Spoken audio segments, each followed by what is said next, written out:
Hey, what's up? Dusk here, and today we're going to talk about what makes Killer Clowns so much fun. Before in the previous videos, we've critiqued some of the issues with the games and some potential problems that could pop up down the road. But now it's time to talk about the more positive side of things and, talk about why the game's so fun. If you're curious about how the community feels in general, you can just go to the Steam review page and see that it's mostly positive, almost 80%, which is just crazy for a game that is this buggy and this janky. Like server stability, hit registry, servers crashing, backfill doesn't working, or isn't working, doesn't work, doesn't work. There we go.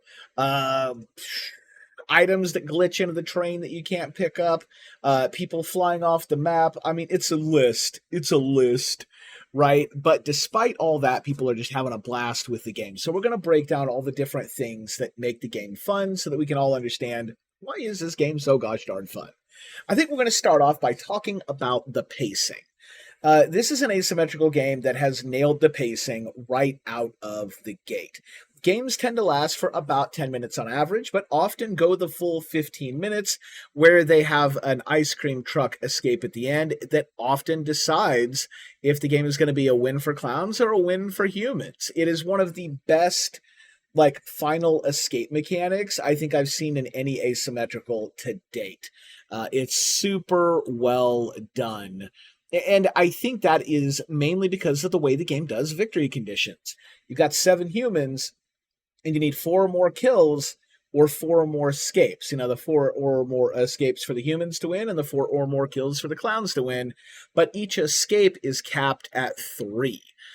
And with decent clown pressure, often you're only going to get like 2 people out on an escape. So you are looking to hopefully get at least 2 people out in 2 different escapes. But it's not uncommon for only 1 person to get out on an escape. So things tend to get pretty dicey, and that diciness sticks around all game long. So it's just really, really good pacing. And that's going to segue us right into the next thing that I think really makes the game fun, and that's how well the game supports different play styles, and this builds right off the game's pacing. You can have half the team playing rush meta and half the team playing stealth meta. You can have half the team trying to play like bully squad and trying to go aggressive at the clowns early, and you can have the other half of the team playing like run, kite, and stealth jukes and trying to not engage with the clowns at all. They can all be in the same game. They don't hinder each other in any way, and both groups of players can simultaneously be successful, or one group can fail horribly and the other group can succeed, or both groups can just absolutely fail. All of these things work well in concert, which is not something you can say about many other ASIMs, if any. I'm going to say any. In all the other ASIMs, they're pretty much ruled by the rush meta, which is fine, but it does mean that other playstyles get choked out a little bit, right? But that's just not so in Killer Clowns. Like, you really can play the game your way, and it does a good job of, making you feel like your play style was effective and rewarding. Which brings us right to the next thing that we're going to talk about, and that's just how satisfying pulling off plays in this game can be, both for clowns and humans. Let's start off by talking with the humans. Early game, the humans start out strong, the clowns start out weak. We've talked about this before.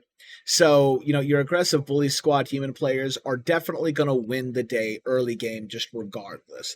They're going to get to beat up the clowns, they're going to get some kills in, they're definitely going to make some escapes. Although, if a clown catches somebody off guard or in the right circumstance or away from like a bully squad, somebody's going down early game. So that is definitely still something you can do with a clown, and nailing humans right off the bat in the early game feels super satisfying on a clown, but anytime you take down or kill a clown or a human, that also feels super satisfying. But the great thing about that is that as the game goes on and the clowns get more powerful, often you get to make your comeback revenge plays. I'll give a great example of a game that happened on stream today, or I guess technically yesterday at this point. There was somebody who was throwing some insults at the clowns. They was picking on the appearance of the clown itself. I was playing Big Chonka Mama clown, and he's like, hey, hey, fatty, come get me, come get me. And I was kind of making a little bit of fun out of him because he literally said the exact same thing verbatim every time, and he said it like 10 times. But point is, he was having fun, and he was really good at breaking away and getting away and kiting around, especially my slower clown, right? So I had to, bide my time. I had to make sure that I broke off the chases, that I didn't overinvest, stay on top of guarding some of the other escapes and all that stuff. But I couldn't get him, so he was having a blast. And it sounded like he was having a lot of fun, so that was just kind of fun, honestly, to hear. But late game, got my invisible clown car and caught him taunting another clown player, and he's like, yeah, come get me. And at that point, I came right around the corner with the invisible clown car and nailed him with a stun and literally cut him off mid-sentence where he's like, yeah, come and get, oh, crap, right? Like, literally heard him on the mic actually panic. And that was like that sweet, satisfying revenge. So we got like our payback moment in the end, and that happens a lot. Now, sometimes, that the particular human player you're after does escape, but you still get to go maybe crush some of the other humans. Like, you get to get powerful, and you get to have your moment in the sun because of the way the power dynamic works in the game, and that lends itself to these big plays. And the big plays can be done co-op, they can be done solo. Give you an example of a really epic clown play that I did with another player, Bubsky, where I did the hypnotic lure, and Bubsky had the boxing gloves where you can do like a wind-up move called knock their block off. And if you can land it on them, which is pretty easy if one of the clowns is hypnotizing, it will literally remove the head from the human, which results in an instant kill. And that is pretty epic, and it is super satisfying. I'm not even sure where the head goes. I think you maybe knock it into outer space. I'm not sure. We're just like, the head's gone. Where'd the head go? So, like, that's hilarious. Anytime you beat up a clown with a human, those are always satisfying. But, you can do some nice combo baits with humans as well. Pretend to run away, have another human waiting around a corner with, a two-handed weapon, wound up so you can get the stun, and then you both turn on the clown and wreck them. Plays with the air horn where you're running from the clown and then you turn, air horn, stun him, and then you just beat the crap out of him. So there's just a lot of like really fun, really satisfying, like big plays. Like, these are big moments, and they happen for both humans and clowns. And that builds off of that pacing. It's really, the pacing is like this really solid foundation, and then everything builds off of that so nicely. And I think that's why people have rated this game so well and have been having so much fun, despite, again, just how absolutely janky this game is. And I think that pretty much covers everything I wanted to talk about. You know what we haven't talked about?